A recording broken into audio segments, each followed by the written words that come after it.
आज अपने संसदीय क्षेत्र पर वाराणसी के डॉक्टरों, फार्मा स्टाफ और अन्य फ्रंटलाइन वर्कर से बातचीत करेंगे। ये बातचीत वीडियो कॉन्फ्रेंसिंग के माध्यम से होगी।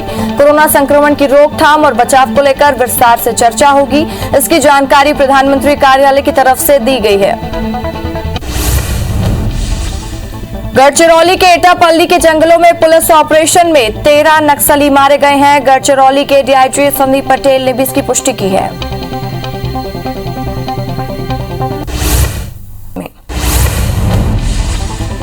वाराणसी के डॉक्टरों, पैरामेडिकल स्टाफ और अन्य फ्रंटलाइन स्वास्थ्य कर्मियों से बात करते हुए प्रधानमंत्री मोदी भावुक हो गए।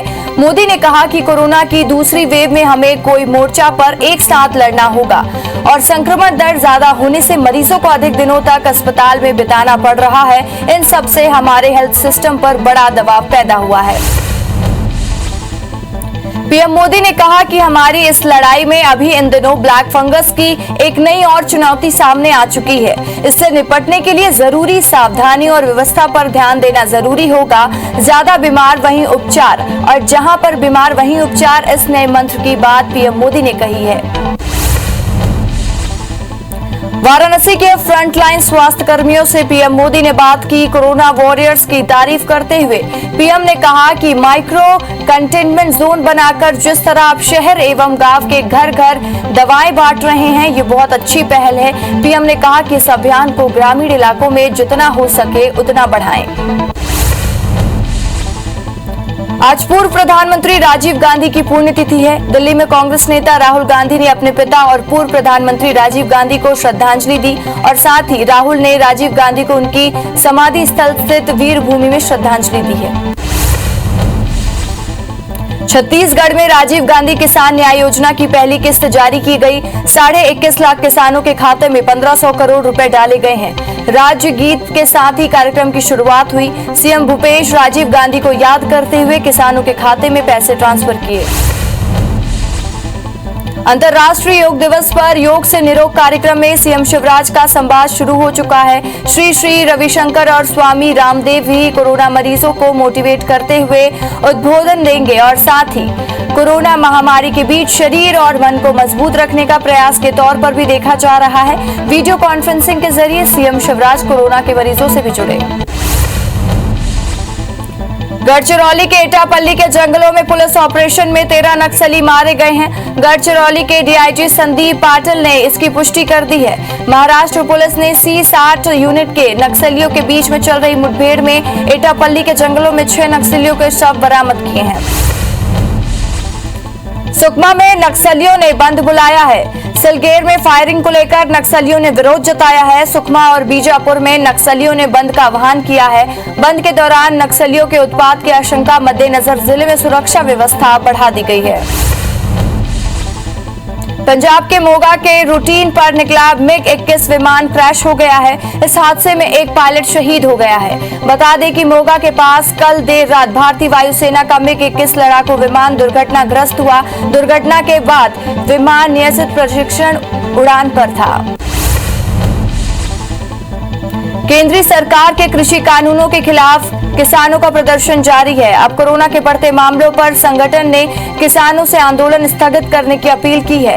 भारतीय किसान यूनियन के प्रवक्ता गोपाल सिंह ने बताया कि सिंगू बॉर्डर पर 2 किसानों की कोरोना से मौत हो गई। किसान ऐसे ही मरते रहे तो कौन आंदोलन करेगा? इसी सवाल पर आंदोलन को स्थगित करने का अनुरोध किया गया है।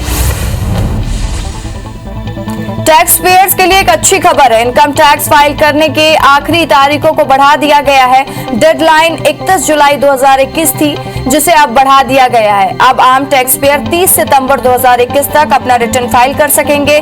कोरोना संक्रमण मामले के बढ़ते ही सरकार ने ये फैसला लिया है। एक्सपर्ट्स का कहना है कि कोरोना की वजह से कई टैक्स तारीखों की डेडलाइन बढ़ा दी गई है। भारतीय तट रक्षक बल ने कहा है कि 22 मई के करीब उत्तरी अंडमान सागर और बंगाल की खाड़ी में कम दबाव का क्षेत्र बनने की संभावना है। मौसम विभाग ने यास तूफान के मद्देनजर चेतावनी प्रसारित कर दी है और साथ ही बंगाल की खाड़ी में गए मछुआरों की नाविकों को तट पर लौटाने को कह दिया गया है। अगले 72 घंटे में तूफान के और मजबूत होने की संभावना है।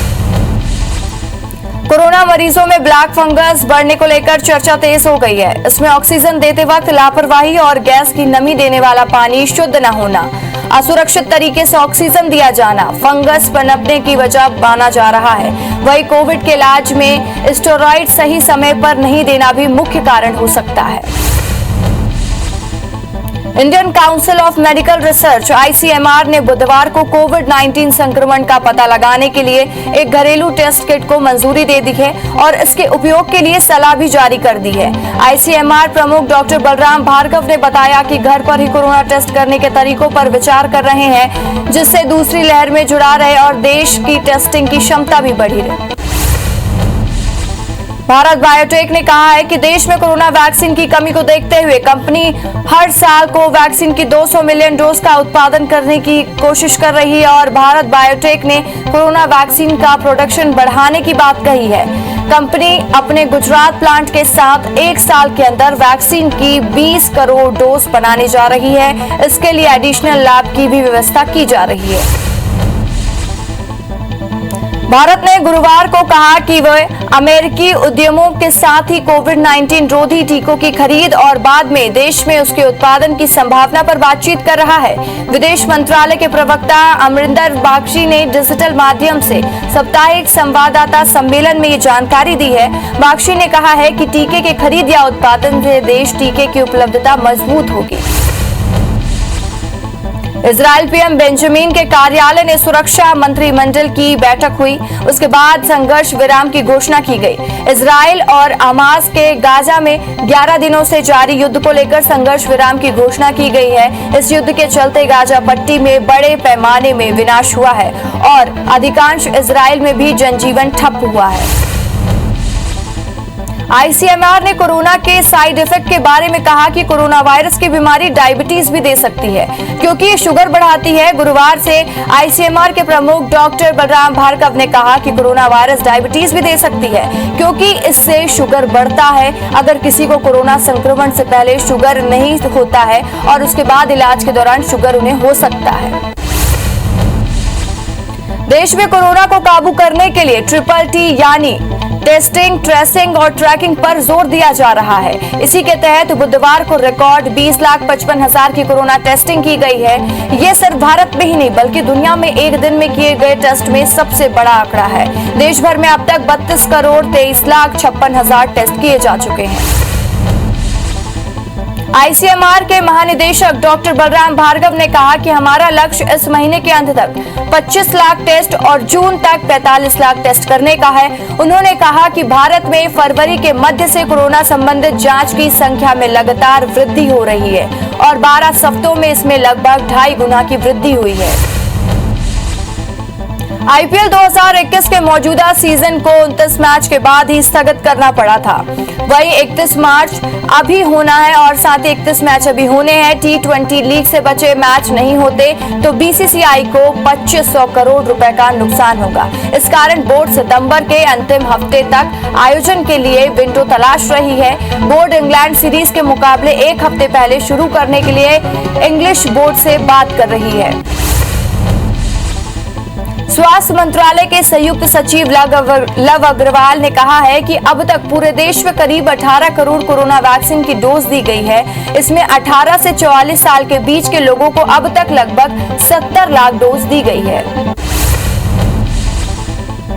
स्वास्थ्य मंत्रालय ने कहा है कि पिछले 24 घंटे में देश भर में 2,76,000 मामले दर्ज हुए हैं। इसमें से 77% मामले 10 राज्यों से हैं। केंद्रीय स्वास्थ्य मंत्रालय के संयुक्त सचिव लव अग्रवाल ने कहा है कि अब तक पूरे देश में करीब 18 करोड़ कोरोना वैक्सीन की डोज दी गई है। इसमें से 18 से 44 साल के बीच लोगों को अब तक लगभग 70 लाख की डोज दी गई है। मध्य प्रदेश सरकार ने बड़ा फैसला लिया है। कोरोना से मरने वाले परिवार को 1 लाख की अनुग्रह राशि दी जाएगी। वहीं सरकारी कर्मचारियों के परिजनों को 1 लाख की 5 लाख की मदद दी जाएगी। मध्य प्रदेश की राजधानी भोपाल में कोरोना कर्फ्यू 24 मई तक के लिए बढ़ा दिया गया है। इस दौरान जनता कर्फ्यू में जरूरी सेवाओं की अनुमति दी गई है। वहीं भोपाल ने कोरोना की तीसरी लहर को रोकने के लिए तैयारियां तेज कर दी है। कलेक्टर लवानिया ने अस्पताल संचालकों और विशेषज्ञ डॉक्टरों के साथ समीक्षा बैठक ली। इंदौर में जारी लॉकडाउन में आज से सख्ती बढ़ा दी गई है। जिले में 10 दिनों के लिए लॉकडाउन में सख्ती बढ़ाने का फैसला प्रशासन ने लिया है। किराना दुकान, मंडी को आज से बंद करने का निर्णय लिया गया है। बता दें कि इंदौर में एक दिन में 1000 मामले सामने आए हैं। जिले में 11,383 मरीज डिस्चार्ज, इलाज उनका जारी है। जबलपुर में नकली रेमडेसिविर इंजेक्शन लगाने के मामले में एसआईटी जांच में खुलासा हुआ है कि सिटी अस्पताल में 9 मरीजों की मौत हुई थी। यहां 209 मरीजों को नकली इंजेक्शन की डोज लगाई गई थी। अस्पताल से जब्त दस्तावेजों से एसआईटी को मौत के आंकड़े मिले हैं। राष्ट्रीय बाल अधिकार संरक्षण आयोग ने मध्य प्रदेश सरकार को एक्शन टेकन रिपोर्ट मांगी है। सरकार कोरोना महामारी को निराशित करने के लिए बच्चों को पुनर्वास के लिए डेटा तैयार कर रहा है। ये डेटा यूनिसेफ में भी साझा किया जा रहा है। इस बाल आयोग के आपत्ति दर्शाते हुए 7 दिन में रिपोर्ट मांगी है। आयोग के मुताबिक डाटा साझा करना बाल संरक्षण कानून के खिलाफ है।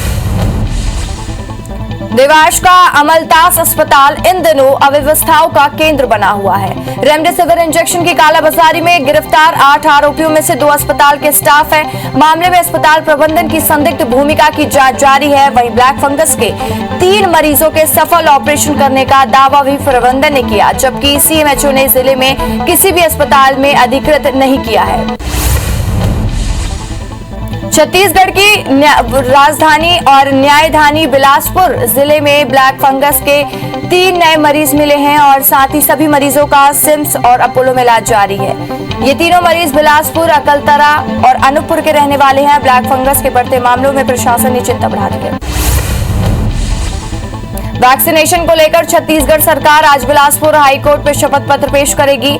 हाईकोर्ट ने सेंटर्स पर बची वैक्सीन के इस्तेमाल की सलाह दी है। वहीं वैक्सीनेशन के सेंटरों में प्रबंधन ने उपयोगों पर जवाब मांगा है और साथ ही पिछली पेशी के बाद आज हाईकोर्ट में दोबारा सरकार शपथ पत्र पेश करेगी।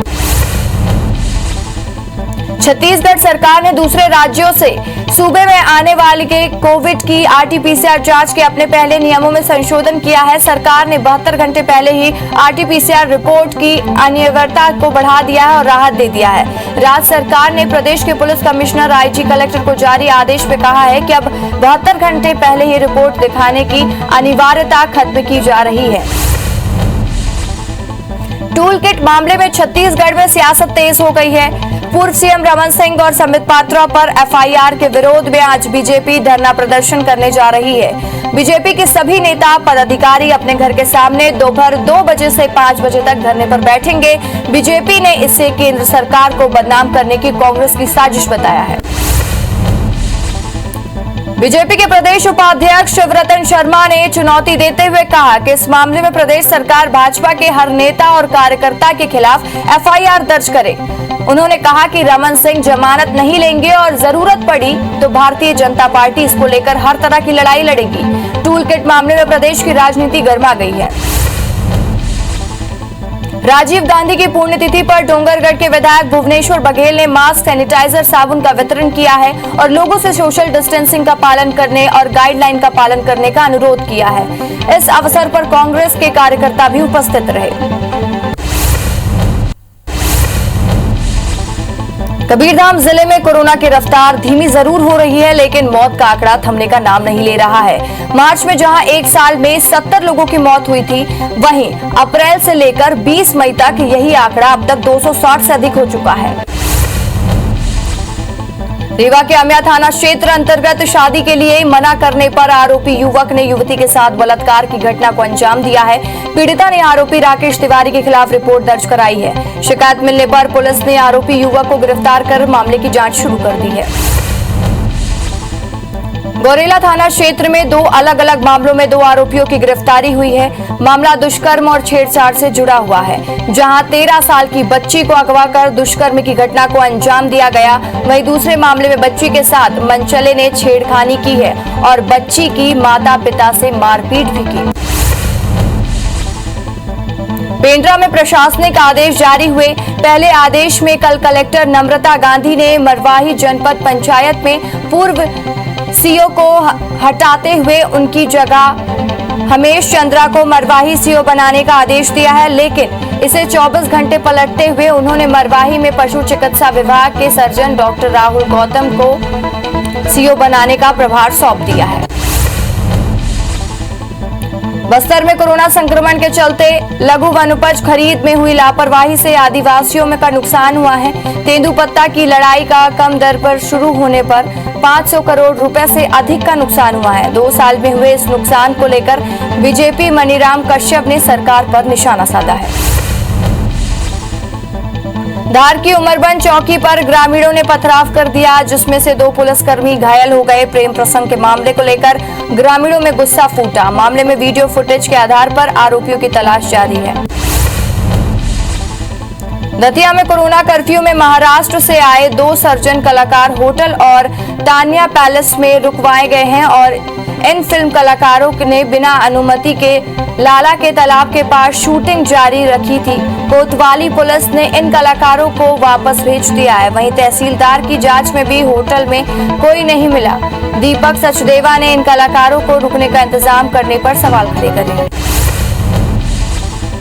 डोंगरगढ़ में मवेशी के भरे ट्रक को पुलिस ने जब्त किया है, जिसमें से 35 मवेशियों को सुरक्षित बाहर निकाल लिया गया है। ट्रक चालक मौके से फरार हो गया है। पुलिस से मिली जानकारी के अनुसार मवेशियों को महाराष्ट्र के कत्लखाना पर ले जाया जा चुका है और साथ ही पुलिस ने अज्ञात आरोपियों के खिलाफ पशु क्रूरता अधिनियम के तहत मामला दर्ज किया है। खजुराहो के प्राथमिक स्वास्थ्य केंद्र में आशा कार्यकर्ताओं ने स्वास्थ्य केंद्र कर्मचारियों पर दुर्व्यवहार का आरोप लगाया है, जिसको लेकर स्वास्थ्य केंद्र प्रभारी को आशा कार्यकर्ताओं ने लिखित में शिकायत आवेदन भी दिया है। आज का दिन दुनिया इंटरनेशनल टी डे के तौर पर मनाया जाता है। यूएन की तरफ से भारत के अनुरोध पर ही 21 मई को इंटरनेशनल टी डे के तौर पर मनाने का फैसला किया गया है। यूएन की तरफ से इस दिन में आयोजन का मकसद चाय की खेती में लगे किसानों को पहुंचाना और पहचान दिलाना है और चाय के शौकीनों की अनियमित बारे में बताना है।